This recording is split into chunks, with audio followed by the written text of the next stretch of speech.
hand in there now.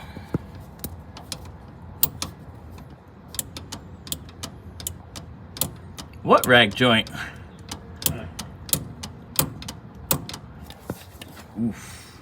Kyle's 76 Mark IV, as we know.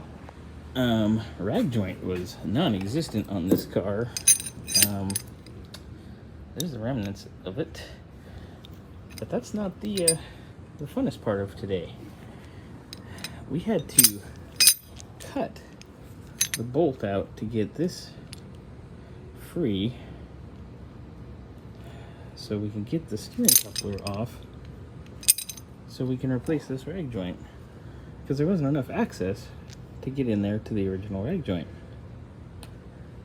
Lots and lots and lots of fun.